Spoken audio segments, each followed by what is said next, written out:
Mirëmëngjes dhe mirë se vini në Breaking edhe për sot. Do t'jemi bashkë si çdo ditë deri në orën 12 për të përcjellë të gjitha lajmet dhe zhvillimet e ditës nga vendi, rajoni dhe bota. E nisim transmetimin e sotëm me parashikimin e motit, se çfarë ka rezervuar moti për fundjavën. E mësojmë tani me anë të meteorologes së njohur zonjës Lajda Porja. Lajda, mirëmëngjes.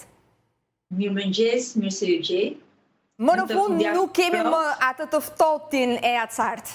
Është zbutur goxha koha, sidomos në mëngjes.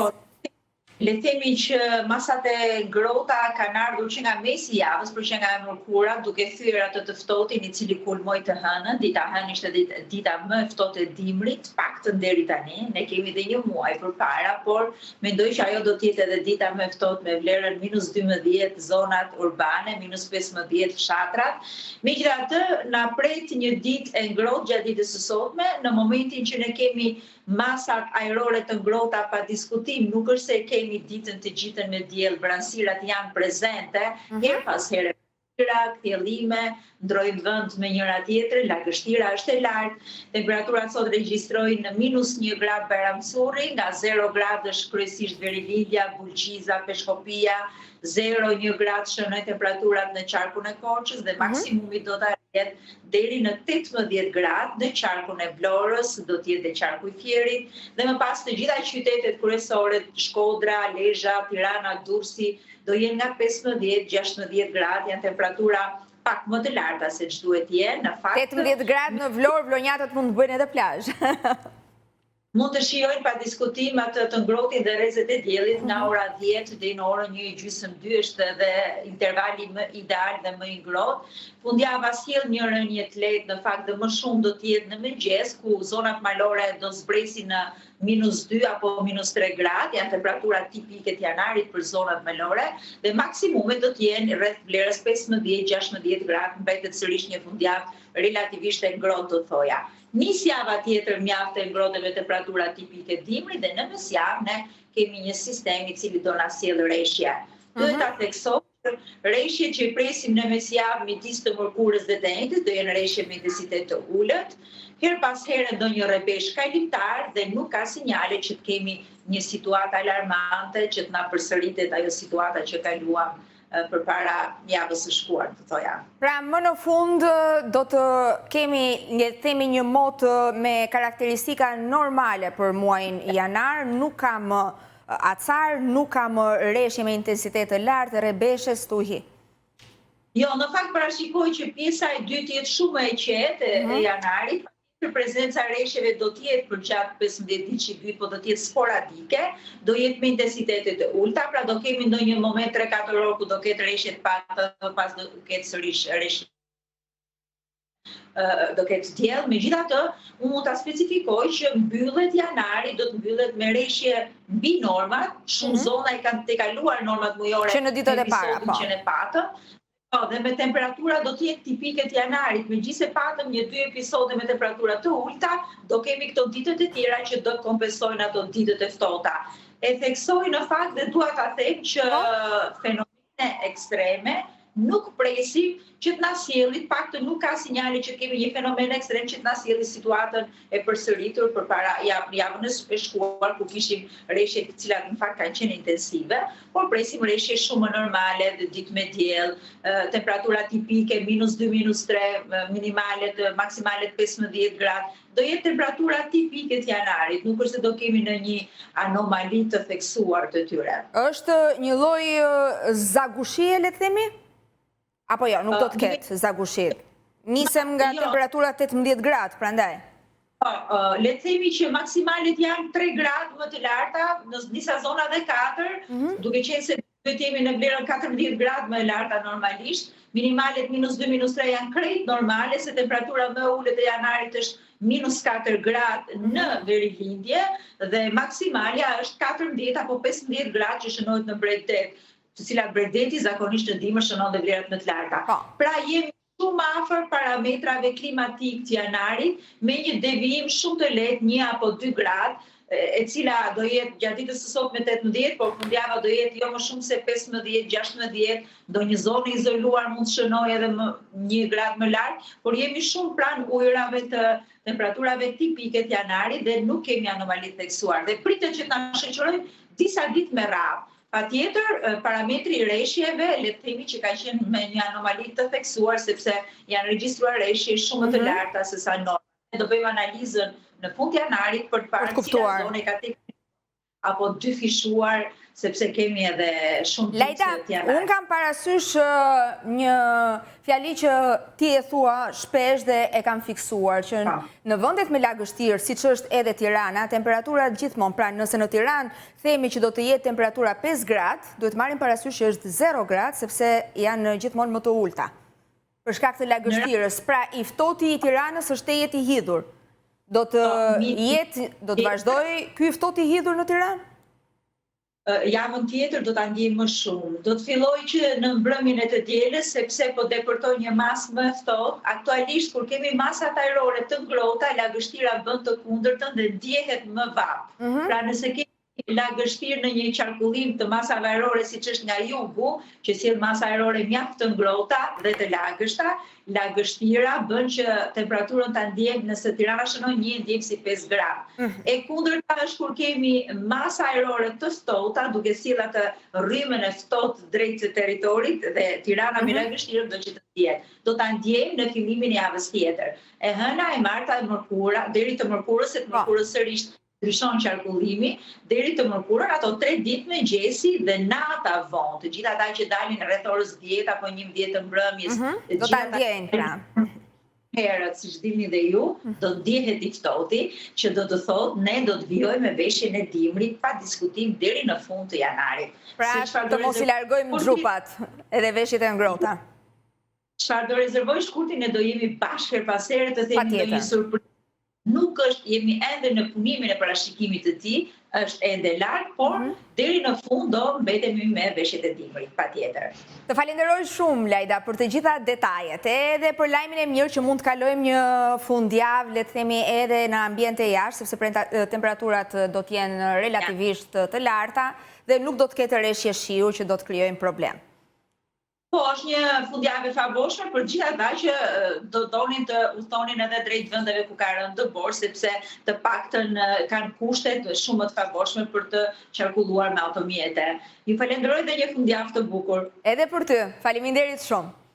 Dhe nga parashikimi i kushteve atmosferike, që me sa duket e kemi larguar atë të ftohtin e madh dhe rreshjet që u kthyen në problem, sidomos në jug të vendit, do të shkojmë në Britani. Atje na pret avokati i njohur Naim Hasani për të na dhënë detaje rreth situatës në Britani, por sidomos rreth raporteve të Britanisë me vendet e tjera për shkak të trazirave, kaosit që tashmë ka pushtuar shumë vende të botës. Përshëndetje avokat, kënaqësi. Përshëndetje Fjori, mëngjesi nga Londra, një ditë me shi normalisht si ditë në Londër ka zakon për Londrën, është. Ditët me diell janë të pakta, kështu që jeni mësuar me këtë lloj moti, neve na bën përshtypje. Jemi mësuar me shillë ftohtë, padyshim është një gjë normale për Londrën. Për të kthyer te realiteti, padyshim jo më larg se sot mëngjes, një nga ministrit kryesor të qeverisë britanike, qeverisë Keir Starmer, ka theksuar se bota ndodhet në një situatë të rrezikshme dhe është detyra e qeverisë britanike për të mbrojtur qytetarët britanik dhe për të mbrojtur interesat e Britanisë kudo që janë në gjithë botën. Dhe në këtë kontekst, vetë qeveria britanike ka paralajmëruar që duhet padyshim që të rritet kapaciteti mbrojtës i Britanisë dhe në këtë kontekst ngjallja e një farë shërbimi të detyrueshëm ose elektiv me opsion të detyrueshëm është një nga prioritetet e qeverisë britanike, duke qenë se për vite kemi menduar që Evropa ka një mbrojtje të sigurt nga Shtetet e Bashkuara të Amerikës që pas luftës së dytë botërore deri tani. Tashmë me sa duket kemi këtë një tërheqje totale të Shtetet e Bashkuara të Amerikës nga ai afrimitet i gjithmonshëm politik, ushtarak, sentimental me Evropën dhe Britania po bën të pamundërën për të rritur kapacitetet mbrojtëse dhe kapacitetet e përgatitjes për luftë në rast një eventualiteti që Britania mund të përfshihet në një konflikt armatosur duke parë situatën në Ukrainë, duke pasur përpjekjet e vazhdueshme të Rusisë për spionazh në Britani dhe anijet luftarak ose avionet luftarak rus duke prekur hapësirën ajrore britanike dhe ujërat territoriale të Britanisë. Qeveria britanike dhe Ministria e Mbrojtjes po ashtu kanë vendosur që të rrisin buxhetin në maksimum për shpenzimet për mbrojtjen në mënyrë që Britania të jetë një ndër pionierët kryesore të mbrojtjes të stabilitetit jo vetëm në Mbretërinë e Bashkuar, por në mbar botën nëse kjo është shohin një rrezik të shtuar britanikët. Padyshim shohin dhe generalët kryesorë të ushtrisë britanike kanë paralajmëruar disa herë, një prej tyre ka dalë publikisht duke thënë që bota ndodhet në një situatë të rrezikshme dhe qytetarët britanik kanë për një kohë të gjatë kanë jetuar në kohë paqe dhe duhet të bëhemi gati që për luftë dhe të rinj britanik duhet të mësojmë se çfarë është lufta dhe çfarë kanë vuajtur qytetarët britanik gjatë luftës dytë botërore, të marrin mësime se çfarë mund të ndodhë përsëri. Por ndërkohë që le të themi kryeministri Starmer është distancuar nga veprimet që kanë ndodhur në Venezuelë, ka thënë që ne nuk kemi qenë pjesë e këtij aksioni, gjë që duket se ka krijuar një lloj ndasie ndërmjet Britanisë dhe le të themi Shteteve të Bashkuara të Amerikës, por nga ana tjetër Britania pas këtyre sulmeve dhe pas tensioneve në lindjen e mesme sërish ka vepruar duke tërhequr bazën e saj ushtarake në Katar, duke udhëzuar të gjithë qytetarët e saj në Iran që të kthehen dhe të tregojnë kujdes. Çfarë po ndodh realisht ndërmjet Shtetet e Bashkuara të Amerikës dhe Britanisë? Duket se Britania nuk është dakord deri diku me kaq fronte sa ka hapur SBA. Padyshim, Britania ka qenë një mbështetëse fort e Shtetet e Bashkuara të Amerikës që nga lufta e dytë botërore, por dhe përpara ka ekziston një marrëdhënie speciale mes Britanisë dhe Shtetet e Bashkuara të Amerikës dhe në këtë kontekst Britania është përdorur si një urë lidhëse mes administratave të ndryshme amerikane dhe Evropës, duke forcuar marrëdhëniet e bashkëpunimit në kontinentit të Evropës dhe Shtetet e Bashkuara të Amerikës si faktori kryesor i stabilitetit, si një ruajtësi kryesor i parimeve demokratike dhe stabilitetit në gjithë botën, dhe në këtë kontekst bazat amerikane kanë qenë të pranishme në gjithë Evropën dhe kanë garantuar për gjithë të vite stabilitet të Evropës dhe Evropa ka përjetuar një kohë paqeje të vazhdueshme, por me ardhjen e presidentit Trump dhe me veprimet e fundit të tij me ndërhyrja në Venezuela, ndërhyrja mundshme në Greenland dhe kërcënimet e presidentit Trump për Kolumbinë, për Meksikën, për Kanadan e për vende të tjera, thjesht tregojnë që Britania është ndihet e stepur në këto veprime marramendse të administratës të Donald Trump dhe fatkeqësisht përmësisht situatës së kryeministit britanik si një avokat i të drejtave të njerëzit kur ka qenë përpara në kohën e ish qeverisë laboriste dhe një avokat karriere në mbrojtje të ligjit ndërkombëtar, qeveria britanike nuk mund të bjerë dakord me kërcënime të vazhdueshme që administrata Trump dhe i bën jo vetëm Venezuelës, në të cilën pavarësisht ndërhyrja në një vend sovran solli largimin nga pushteti të presidentit Maduro, por gjithë administrata edhe Grenlanda është një pikë kyçe. Padyshim, dhe jemi në një situatë të tillë që askush nuk mund ta parashikonte, askush nuk mund ta merrte parasysh që ushtarët britanik në këto momente që flasin po dërgohen në Greenland, ushtarët gjerman, ushtarët francez, ata nga Norvegjia, nga Suedia, nga Polonia, është jashtëzakonisht e rrezikshme. Si interpretohet ky lloj aksioni, avokat, duke qenë se sot Shtetet e Bashkuara të Amerikës, le të themi, janë fuqia më madhore dhe me kontributin më të madh në NATO. Gjithë vendet e tjera, sidomos të Bashkimit Evropian, kanë patur një kontribut të cunguar dhe pasojat po i ndjejnë tani duke qenë se kanë rritur fondet për sa i përket mbrojtjes. Pra, të gjithë vendet e Bashkimit Evropian, edhe Britania, pavarësisht se nuk është pjesë e BE-s, po dërgojnë trupa atje kundër kujt për të mbrojtur nga forca më madhore e NATO-s. Pra, ka një nonsens në gjithë këtë? Gjithmonë jemi vendet demokratike, demokracitë më të forta janë përgatitur për të luftuar kundër armikut.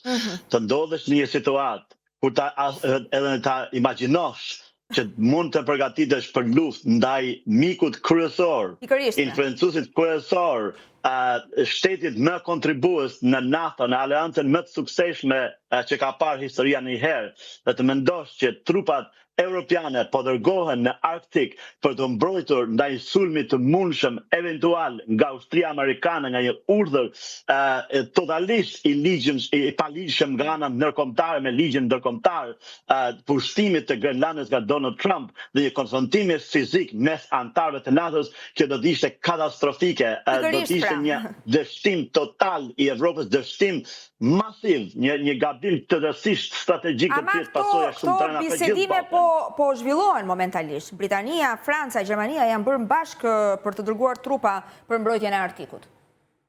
Britania bashkë me vendet e Bashkimit Evropian po dërgojnë trupa në Arktik, në Greenland, për të mbrojtur territorin e një vendi të NATO-s, por të kesh një situatë kur një vend i NATO-s sulmohet nga vendi kryesor i kësaj aleance, është absolutisht një nightmare, një ndër tërësisht e të mërshme për udhëheqësit evropian dhe shpresoj që të mos kemi një konfrontim fizik mes trupave amerikane dhe trupave të pjesës tjetër të aleancës të Atlantikut të Veriut, sepse kjo do të, siç ka thënë kryeministri danez, që do të shqiptonte qartë fundin e aleancës së NATO-s dhe pushtimin e një vendi demokratik dhe marrjen e territorit të një vendi demokratik nga një vend ishmik dhe pasojat do të jenë katastrofike. Mund të themi që do të jetë pikërisht ajo zonë, pra Arktiku që do të përçajë këtë aleancë kaq të fortë? Jo vetëm do të përçajë, do të sjellë fundin e kësaj aleance, një sulm i një shteti të aleancës ndaj një shtet tjetër është një sulm në të gjithë aleancën. Ajo që po ndodh i shërben vetëm Vladimir Putin dhe dëshirës së tij të vazhdueshme dhe të shprenuar për eliminimin e kundërshtarit më të fortë që ka mbrojtur për vite Europën, NATO-s. Dhe unë mendoj që Donald Trump dhe administrata e tij me interesimin e tyre për në një situatë kur po kemi një thyrje të akujt në Greenland dhe minerale të çmuara po dalin në sipërfaqe dhe insistimi i administratës së tij dhe bilionerëve rreth tij për të marrë në kontroll Greenlandën shqiptojnë një lajm shumë të keq për botën demokratike dhe një lajm shumë të keq për marrëdhëniet e Bashkimit Evropian dhe Evropës në përgjithësi, Mbretërisë së Bashkuar me Shtetet e Bashkuara të Amerikës. Besoj dhe shpresoj që logjika e ftohtë, logjika demokratike e bashkëpunimit mes miqve të kahershëm që kanë garantuar me vite stabilitetin në Shtetet e Bashkuara të Amerikës dhe gjithë Evropën, por në gjithë botën të vazhdojë të ekzistojë dhe mos kemi një konfrontim fizik mes forcave europiane dhe pushtuese amerikane. Jo ishte absolutisht një shërbim më i mirë që do të bëshim Rusisë, Kinës dhe Iranit. Dhe do të kalojmë pak tek një tematik që prek direkt edhe qytetarët shqiptarë që duan të jetojnë në Britaninë e Madhe, që përpiqen të krijojnë një jetë sa më normale atje, por që politikat e emigracionit duke qenë se po ndryshojnë dita ditës e bëjnë, le të themi, të paqartë qëndrimin e tyre në Britaninë e Madhe. Në çpik jemi avokat, duke qenë se besoj e keni mësuar faktin që Shtetet e Bashkuara të Amerikës, Departamenti Amerikan i Shtetit i ka pezulluar vizat e emigracionit për Shqipërinë. Për një afat të pasaktuar. jemi në fakt që në Britani në këto kohë trubullta për Europën, për gjithë botën, kur tendencat imperialiste po shfaqen tukshëm në pjesë të ndryshme të botës, Britania prodhon dhe garanton stabilitet nëpërmjet qeverie stabile, pavarësisht se këtu kemi një opozitë të përçarë, një opozitë të ndarë, një opozitë që po tenton të përqafoj ekstremin e djathtë dhe politikat e Donald Trump, për sidomos ato të emigracionit, ku shohim veprime që nuk mund të shihim kurrë në një vend si Shtetet Bashkuara të Amerikës, i cili është ndërtuar nga emigrantët, është vendi emigrantëve dhe ka ecur përpara zhvilluar nga emigrantët. Britania faktikisht e ndodhur përballë një presioni të ekstremit të djathtë dhe tendencave të ekstremistëve të djathtë për të ndërhyrë në demokracinë britanike. Ministria e Brendshme nëpërmjet ministres së Brendshme Shabana Mahmood u detyrua pak javë më përpara të shpall masa ekstreme për emigracionin në përgjithësi, por në veçanti për emigracionin e paligjshëm me gomone.